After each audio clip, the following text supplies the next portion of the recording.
मैं हिंदुस्तानी हूं।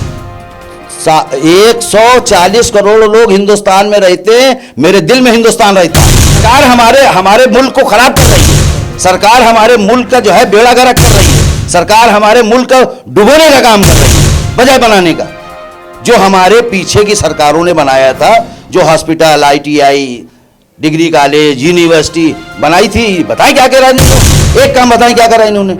खाली नफरत फैलाने का काम किया, खाली नफरत फैलाने का काम किया। बताइए क्या काम किया इन्होंने? हमको देशभक्ति दिखाए मोदी, चले चाइना बॉर्डर पे, चले चाइना बॉर्डर पे और एक्शन लें। हमारे 20 फौजी जो मारे गए थे उनके लिए उनका बदला ले चल गए, और अगर ये नहीं ले पा रहे तो RSS को भेजे। RSS है ना इनके पास, तीन दिन में आर्मी तैयार कर दी।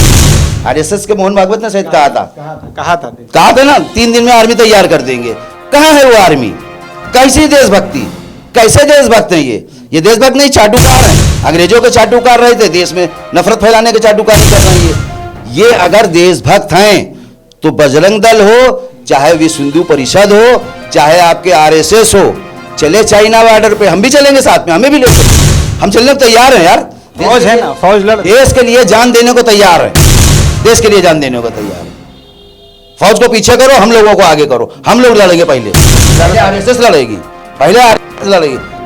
देखो, देश का जज्बा दिल में होगा तो हथियार पीछे रह जाएंगे, आदमी आगे लड़ जाएगा। लेकिन सवाल असली देश का यह है कि बेरोजगारी कैसे दूर हो।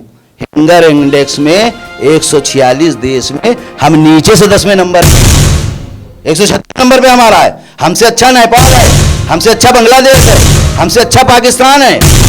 पाकिस्तान ने तारीफ की। हम पाकिस्तान, अरे यार, हमारे अड़ोस पड़ोस के मुल्क हमारे पड़ोसी हैं, हमारा पड़ोसी है। भारत का दुश्मन नहीं है, भारत का दुश्मन भारत हो गया, भारत का दुश्मन खुद भारत हो गया है। अरे यार, मरवा रहा आवाम को, बेरोजगारी करा रहा है, फैक्ट्रियां बंद करा रहा है, कारोबार खत्म होता चला जा रहा है। विश्व के इतने बड़े नेता मोदी जी हैं, आप उन पर कह रहे हैं कि वो कारोबार खत्म कर रहे हैं, मरवा रहे हैं, ऐसा क्यों कह रहे हैं? पूरी दुनिया के नेता खाली मुंह चलाने का काम आता है, खाली जबान चलाने का। वो गलत दिशा में काम कर रहे हैं। उनको नेता नहीं होना चाहिए था, उनको एक्टर होना चाहिए था। बेस्ट परफॉर्मेंस है, उनको एक्टर होना चाहिए था। दिलीप कुमार उमार सब पीछे हो जाते, अमिताभ सब पीछे हो जाते। क्या डायलॉग डिलीवरी है, जिसके वो माहिर हैं, उस लाइन में जाना चाहिए था। कहाँ नेतागिरी में चले आके देश को बर्बाद करे दे रहे हैं, नेतागिरी में आके देश को बर्बाद करे दे रहे हैं। आज़मी टीवी में आप सबका स्वागत है, मैं हूं आपके साथ नदीम। आपको बता दें कि जुमा के दिन नुपुर शर्मा के खिलाफ कानपुर में प्रोटेस्ट हुआ। इस वक्त हम कानपुर में मौजूद हैं और इसी मसले पर बात करने के लिए हमारे साथ शब्बीर साहब मौजूद हैं, जो कानपुर शहर के हैं और एक जिम्मेदार नागरिक हैं यहाँ के। सर, आपका नाम अपना बता दें। मेरा नाम है शब्बीर खान, मैं MIM का एक छोटा सा कार्यकर्ता हूँ और सोशल वर्कर भी हूँ। जितनी हो सकती है मैं लोगों की हेल्प करता हूँ, अपना काम रोक के करता हूँ। और मैं कुछ कहने से पहले आपके मीडिया से सुनने वालों को पहले सलाम अर्ज़ करता हूँ, अपना अस्सलाम वालेकुम। और मैं अपनी बात कहने से पहले मैं चाहता हूँ कि मैं एक आपको हम्द सुना दूँ। बिल्कुल, आप सुना। अल्लाह जल्ल शाह के हुजूर में एक हम्द सुना दूँ आपको। जालिमे जुल्म से मुस्लिम को बचा ले मेरे मौला। आज के हालात पे जालिमे जुल्म से मुस्लिम को बचा ले मेरे मौला, कौम मूसा को जैसे फिरौन से बचाया मेरे मौला। हम गुनाहगार हैं, बदकार हैं, सियाकार हैं मेरे मौला। उम्मती हैं तेरे महबूब के करम कर दे मेरे मौला। नशिया सुन्नी बनूं और न जमाती मेरे मौला। नशिया सुन्नी बनूं और न जमाती मेरे मौला। चाहने वाला मोहम्मद का मुसलमान बना दे मेरे मौला। आग सीने में इतनी शिद्दत से जला दे मेरे मौला, आग सीने में इतनी शिद्दत से जला दे मेरे मौला कि नारे तकबीर से दहल जाए वो असर दे मेरे मौला। खास तवज्जो चाहूंगा इस शेर पे, खास तवज्जो। पैदा कर दे फिर वही दौरे सहाबा मेरे मौला, पैदा कर दे फिर वही दौरे सहाबा मेरे मौला। जिंदा हो जाए ये कौम जो है मुर्दा मेरे मौला। अजमते कुरान को इस दिल में बसा दे मेरे मौला, अजमते कुरान को इस दिल में बसा दे मेरे मौला। और हाथों में हैदरी शमशीर थमा दे मेरे मौला। मौत पर मेरे फरिश्तों को भी रश्क हो मेरे मौला, मौत पर मेरी फरिश्तों को भी रश्क हो मेरे मौला, और जान शब्बीर की ले ले, जान शब्बीर की ले ले, डंका इस्लाम का दुनिया में बजा दे मेरे मौला। आधा वर्ज है। अब आप आइए देश पे कुछ बात कर लेते हैं। देश 47 में देश आजाद हुआ, 1947, 1947 से 2013 तक 13 प्रधानमंत्री गुजरे। जवाहरलाल नेहरू, लाल बहादुर शास्त्री, गुलजारी लाल नंदा, उसके बाद मैडम इंदिरा, उसके बाद मोरारजी देसाई, उसके बाद राजीव गांधी, वीपी सिंह, चंद्रशेखर, गुजराल, एच.डी. देवगौड़ा, फिर आपके बीजेपी के थे अटल बिहारी वाजपेयी जी, उसके बाद आपके गुजरे मनमोहन सिंह जी, 13 प्रधानमंत्री गुजरे। 67 साल में 67 ईयर्स, जब से 1947 से देश आजाद हुआ, 67 साल में इन 13 प्रधानमंत्रियों ने 67 साल में 55 लाख करोड़ रुपया कर्ज लिया है। 55 लाख करोड़ रुपया जो बाहर से कर्ज लिया है, विदेश से 55 लाख करोड़ रुपया कर्ज लिया, और 13 प्रधानमंत्रियों ने 55 लाख करोड़ जो 67 साल में लिया, इसरो दिया, एचएल दिया, जहाज रानी दिया, बीएसएनएल दिया, तमाम गवर्नमेंट की संस्थाएं दी 55 लाख करोड़ वालों ने। 8 साल में हमारे मोदी जी ने, आपको मालूम है कितना लिया है? 83 लाख करोड़ रुपया। 8 साल में 83 लाख करोड़ रुपया। उन्होंने 55 लाख करोड़ लिया 67 साल में, मोदी जी ने 83 लाख करोड़ रुपये लिया कर्जा, 83 लाख करोड़, और 8 साल में बेच अलग डाला देश को। कौन सी देशभक्ति है भाई ये? मैं इस देश के हिंदुओं से पूछ रहा हूं, 100 करोड़ हिंदुओं से सवाल है मेरा ये, कि 55 लाख करोड़ रुपया 13 प्रधानमंत्रियों ने लिया 67 साल में, जिन्होंने देश को बैलगाड़ी से मर्सिडीज पे पहुंचा दिया। जो कुछ दिख रहा है हिंदुस्तान में उनकी देन है। और 8 साल में मोदी जी ने 83 लाख करोड़ रुपया लिया और देश को बेच अलग डाला। 19 पीसीओ बेच डाले, गवर्नमेंट की 19 संस्थाएं बेच डाली, और अभी 18-19 लाइन में है, लाइन में अभी लाइन में लगी हुई, वो भी बिकने जा रही है। कौन सी देशभक्ति है भैया ये? हमें बताइए। इस देश के हिंदुओं से सवाल है मेरा, इसलिए बीजेपी सवाल करना बेवकूफ़ी है। इनसे बात करो आज की तो ये बात करते जवाहरलाल नेहरू की जमाने से ये हो गया, इंदिरा गांधी की वजह से ये हो गया, और बाबर की वजह से ये हो गया, तो इनसे सवाल करने वाला नहीं है। इनसे तो खाली हिसाब लेना है, और वो हिसाब 2014 में इस जनता को लेना होगा। 2024 में, सॉरी 2024 में इस देश की जनता को लेना पड़ेगा। ये सवाल मैं अपने हिंदू भाइयों से कर रहा हूँ। ना हम क्या नाम है, आत्मनिर्भर बना रहे हैं, विश्व गुरु बना, वो ऐसा विश्व गुरु बनेगा कि पूरा देश बेच डाला जाए, पूरा देश बेच डाला जाए। जो आरक्षण की सुविधा कांग्रेस ने दी थी SC ST और OBC को, वो आरक्षण जब देश की सारी संस्थाएं बिक जाएंगी। ये खाली निशाना हमारी तरफ खाली नहीं लगा है, इनका निशाना SC ST पे भी लगा हुआ है। इसको SC ST को सोचना पड़ेगा। मुसलमानों को, जुम्मन को परेशान जो कर रहे हैं ये, तो खाली जुम्मन को थोड़ी परेशान कर रहे हैं, असली परेशान तो गवर्नमेंट संस्थाओं में जो वर्कर काम कर रहे हैं वो हिंदू हैं। 1% 2% मुसलमान है, 98% तो हिंदू काम करते हैं, वो बेरोजगार हो रहे हैं। प्राइवेट संस्था में उनको सैलरी मिलेगी, आरक्षण मिलेगा? नहीं मिलेगा। असली खेल तो वहां खेला जा रहा है। ये मुसलमानों के दुश्मन कम है, हिंदुओं के दुश्मन ज्यादा है। समझ नहीं पा रहा हिंदू, बीजेपी वाले समझ नहीं पा रहा हिंदू, ये हमसे ज्यादा दुश्मन उनके हैं। हम बता रहे हैं, जब से 2014 सरकार बनी, 90 से 95 माउंट लिंचिंग, ठीक। अब गिनिए, उधर गिनिए, नोटबंदी में 150 मरे।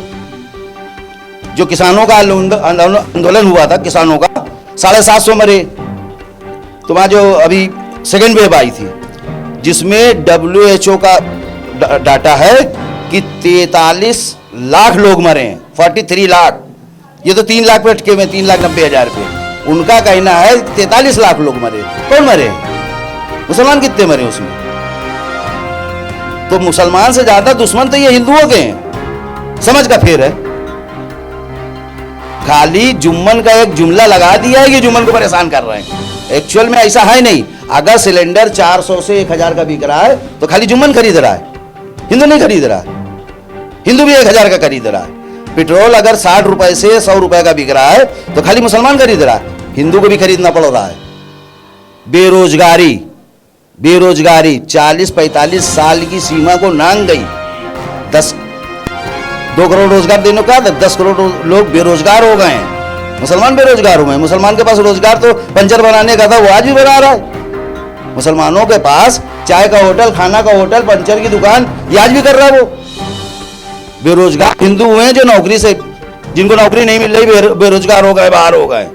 समझ का फेर है ये ऐसा अफीम का नशा है। धर्म एक अफीम का नशा है जो चटा दिया गया है और उस नशे में आदमी बावला हो गया, उसको दिख नहीं रहा है। एक्चुअल में ऐसा है नहीं। हमको बताए कोई देशभक्त, देश नहीं बिकने दूंगा, देश नहीं झुकने दूंगा, देश बेच भी डाला और चाइना घुस करके बैठा हुआ है, देश झुका भी डाला। ये मर्दों की सरकार है, ये मर्दों की सरकार है, देश झुका डाला। एक महिला की सरकार थी, साड़ी बांधती थी, बच्चे पैदा करती थी, एक महिला की सरकार थी। सन 1971 में मुक्तिवाणी भेज करके एक मुल्क बना दिया और 93,000 मिलिट्री आर्मी, 93,000 पाकिस्तान की सरेंडर करके लाई। पूरी दुनिया ने देखा, पूरी दुनिया ने देखा है, कोई छुपी हुई बात है? ये सर्जिकल स्ट्राइक थी। ये सर्जिकल स्ट्राइक करते हैं, किसी को सबूत देना पड़ता है। गए वहां पे बम मार के चले आए, तोता मर गया, बता रहे 400 मार डाले, 400 मार डाले, 400 मार डाले, 500 मार डाले। पूरी दुनिया की मीडिया अंधी है, किसी को दिखाई नहीं दिया कि वहां करके आए थे। जो ये बालाकोट कहते हैं ना, बालाकोट है, सर्जिकल स्ट्राइक हुई बालाकोट में, 400 मर गए, 500 मर गए, इतने मार दिए, उतने कर दिए। पूरी दुनिया की मीडिया अंधी है, उसको दिखाई नहीं दिया। जबकि सैटेलाइट से पूरी दुनिया के ऊपर निगाह लगी हुई, सैटेलाइट से। उनको लाया नहीं। यासिर अरफात का जहाज, हेलीकॉप्टर क्रैश हुआ था, यासिर अरफात का हेलीकॉप्टर क्रैश हुआ था और अमेरिका की सैटेलाइट ने 1 घंटे में ढूंढ के बता दिया था कि यहां गिरा और खोज लिया गया था। अरे पूरी दुनिया की सैटेलाइट सब लगी हुई हैं, पूरी दुनिया की चप्पे चप्पे पे निगाह है, किसी को दिखा नहीं कि 400 मर गए। और देश का नाम डुबो देने का काम किया। जहां पर सर्जिकल स्ट्राइक होनी चाहिए थी वहां नहीं हुई। जो बालाकोट किया था, जिसका पुलवामा का कोई प्रूफ नहीं था, डाउट था, हम कहते हैं, हम भी मानते हैं पाकिस्तान ने किया था, डाउट था, कोई एविडेंस पक्का नहीं था, कंफर्म नहीं था, इन्होंने बालाकोट किया। उन्होंने दूसरे दिन आके 2 जहाज गिरा लिए, अभिनंदन को पकड़ लिया और 2 जहाज गिराए। हमारी एयर स्पेस को उल्लंघन किया पाकिस्तान ने। असली खेल तो यहां पे था, यहां पे ताकत दिखानी थी तुमको। 140 करोड़ हिंदुस्तानियों को बेवकूफ समझ रहे हैं ना, तो सरकार की रिपोर्ट आई, हिंदुस्तान के 140 करोड़ आवाम को बेवकूफ समझ रहे हैं। अभी जिस टाइम वो आया था फ्लाइट, उसने गिराई थी, 2 जहाज गिराए, अभिनंदन को पकड़ा। एक्शन तो यहां लेना चाहिए था। ना 350 लोगों आतंकवादी को, वो तो दिखे नहीं किसी को, वो तो पूरी दुनिया ने बता पाई। बताओ, अमेरिका की सैटेलाइट ने बताया, इंडिया की सैटेलाइट ने बताया, किसी की सैटेलाइट से ये कोई जाहिर नहीं हुआ कि वहां कौन मरा। हाँ, तोता एक सुना जरूर मरा, कौवा या तोता, क्या पेड़ गिरा के चले आए थे। पाकिस्तान वाले बोलते हैं। अब पूरी दुनिया की मीडिया बताती। हमारे यहाँ पर जब कारगिल हुआ था तो पूरे मुल्क में जो डेड बॉडियां आ रही थी हमारे फौजियों की, पूरा देश रो रहा था, दिख रहा था। अभी 40-42 जो मरे थे वहां पुलवामा में, तो पूरे देश ने देखा, पूरे देश में उनकी डेड बॉडी आई। 350 मर गए, 450 मर गए, किसी ने देखा नहीं, ना पाकिस्तान में दिखा, कहीं डेड बॉडी किसी की नहीं दिखी, कहीं किसी का जुलूस, कहीं किसी का वो दिखता। वो कहते हैं ना, ये तो आप लोग क्या नाम है, पाकिस्तान की जबान बोलते हैं। हमारी सरकार पर भरोसा, सरकार पर भरोसा नहीं। मैं हिंदुस्तानी हूँ। 140 करोड़ लोग हिंदुस्तान में रहते हैं, मेरे दिल में हिंदुस्तान रहता है, मेरे दिल में हिंदुस्तान रहता है। और हमारे आप ऐसा क्यों बोल, हमारे सरकार पर एतबार नहीं है। सरकार हमारे मुल्क को खराब कर रही है। सरकार हमारे मुल्क का जो है बेड़ा गर्क कर रही है। सरकार हमारे मुल्क को डुबोने का काम कर रही है बजाय बनाने का। जो हमारे पीछे की सरकारों ने बनाया था, जो hospital, ITI, degree college, university बनाई थी, बताएं क्या करा इन्होंने? एक काम बताएं क्या करा इन्होंने? खाली नफरत फैलाने का काम किया। खाली नफरत फैलाने का काम किया। बताइए क्या काम किया इन्होंने? अपनी प्रोग्रेस रिपोर्ट दो कि हमने यह किया, बताओ कुछ बना के दिखाया हो, देश के लिए कुछ किया हो। इस पर कहाँ वोट मांगते हैं? वो कहते हैं हमने बाबरी मस्जिद को राम मंदिर बना दिया, हम मथुरा की मस्जिद को राम मंदिर बनाएंगे, शिवलिंग जहाँ मस्जिद वहाँ ज्ञानवापी मस्जिद को मंदिर को मस्जिद बना जी, दिया जी। जाए। हिंदू कट्टर जो कट्टर हिंदू हैं, सुनिए जो कट्टर हिंदू हैं वो तो कहते हैं कि हम मुल्लों को टाइट करने के लिए सरकार लाए हैं। मुल्लों को टाइट करने के लिए सरकार लाए हो, मंदिर बना दिया, ठीक, जो दसियों करोड़ आदमी बेरोजगार हो गया है। 300 मस्जिदें ऐसी हैं जिसको कह रहे हैं कि मंदिर बनाना है। 300 नहीं 500 बना दो, 300 बना दो। हमको ये बताओ कि रोजगार कैसे दोगे, हमको ये बताओ कि बेरोजगारी कैसे दूर होगी, हमको ये बताओ कि जीडीपी कैसे ऊपर आएगी, हमको ये बताओ कि नोट कैसे सही होगा आपका जो गिरता चला जा रहा है, हमें ये बताओ। तुम 300 नहीं 500 मस्जिदों को बना दो, हम 500 और बना लेंगे। अबे तुम 300 अगर बना लोगे तो हम 300 और 500 बना लेंगे मस्जिदें। तमाम जमीनें पड़ी हिंदुस्तान में और मस्जिद खरीदे बनाएंगे, इधर गिराओ हम दूसरी बना लेंगे। क्या करोगे बताओ? तुम रोज गिराते रहोगे, हम रोज बनाते रहेंगे, क्या कर लीजिएगा आप? क्या कर लीजिएगा बताइए? लेकिन सवाल असली देश का यह है कि बेरोजगारी कैसे दूर हो। हंगर इंडेक्स में 146 देश में हम नीचे से 10वें नंबर पे हैं, 136 नंबर पे हमारा है। हमसे अच्छा नेपाल है, हमसे अच्छा बांग्लादेश है, हमसे अच्छा पाकिस्तान है। पाकिस्तान की तारीफ, हम पाकिस्तान, अरे यार हमारे अड़ोस पड़ोस के मुल्क हमारे पड़ोसी हैं, हमारा पड़ोसी है। भारत का दुश्मन नहीं है। भारत का दुश्मन भारत हो गया है, भारत का दुश्मन खुद भारत हो गया है। अरे यार मरवा रहा है आवाम को, बेरोजगारी करा रहा है, फैक्ट्रियां बंद करा रहा है, कारोबार खत्म होता चला जा रहा है। विश्व के इतने बड़े नेता मोदी जी हैं, आप उन पर कह रहे हैं कि वो कारोबार खत्म कर रहे हैं, मरवा रहे हैं, ऐसा क्यों कर रहे हैं? पूरी दुनिया के नेता खाली मुंह चलाने का काम आता है, खाली जबान चलाने का। वो गलत दिशा में काम कर रहे हैं, उनको नेता नहीं होना चाहिए था, उनको एक्टर होना चाहिए था। बेस्ट परफॉर्मेंस है, उनको एक्टर होना चाहिए था। दिलीप कुमार सब पीछे हो जाते, अमिताभ सब पीछे हो जाते।